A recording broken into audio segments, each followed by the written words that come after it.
இப்படி எல்லாம் லாக் பண்றீங்களேப்பா. இப்போ நீ சாரி சொல்ற. சாரி பூரி குப்பத்தத்தி லாரி வந்தா வாடி வரகட்டி போடி. டேய் ஏண்டா சாரி கேட்க சொன்னா என்னடா பூரி லாரின்னு என்னமோ டிஆர் மாதிரி பேசிட்டு இருக்க? அதான் சாரி சொல்லிட்டேனேப்பா, அப்புறம் என்ன? சாரி நீலான்னு அவ கண்ணை பார்த்து பவ்யமா சொல்லு. அது கொஞ்சம் கஷ்டம். அவனை எங்களால அடக்கவே முடியல. படிப்பும் சரியா வரல, சேட்டத்தனமும் ரொம்ப அதிகமா இருக்கு. நீங்க அவங்க பேரண்ட்ஸ் கிட்ட சொல்லி சரியா டியூன் பண்ணலாம்ல மேடம். அந்த பையன் ரொம்ப வசதியான வீட்டு பையன், வீட்ல ரொம்ப செல்லம். அதான் யார் சொன்னாலும் கேட்கவே மாட்டேங்கிறான். எந்த குழந்தைங்களும் தப்பான குழந்தைங்க இல்ல மேடம். அவங்கள வளர்க்குற விதத்துல தான் எல்லாமே இருக்கு. என்னப்பா ஏன்பா இப்படி டார்ச்சர் பண்றீங்க? நீ இப்ப அவ கண்ணை பார்த்து சாரி சொல்ல போறியா இல்லையா? நிலா சாரி.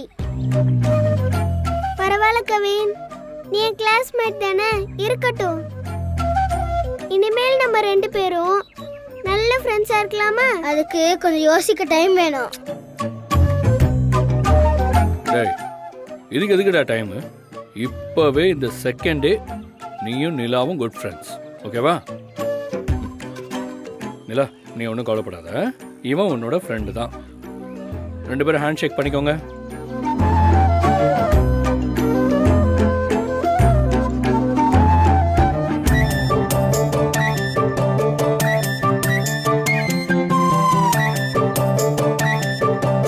டேய் ஹேண்ட் ஷேக் பண்றானா கையை தூக்கி பாக்கெட்டுக்குள்ள விட்டுட்டு இருக்க, விட்றா.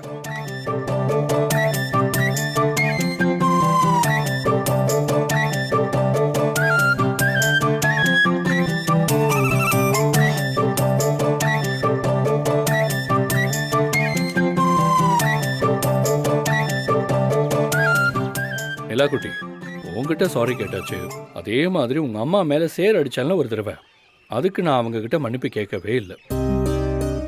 அவங்க எங்க இருப்பாங்கன்னு சொல்லு, நான் நேர்லயே போய் அவங்க கிட்ட மன்னிப்பு கேட்டுக்கிறேன். எங்க அம்மா இப்போ இங்கே தான் இருக்காங்க. இங்கயா? எங்க? இங்கனா இங்க இல்ல, பிரின்சிபல் மிஸ் ரூம்ல இருக்காங்க.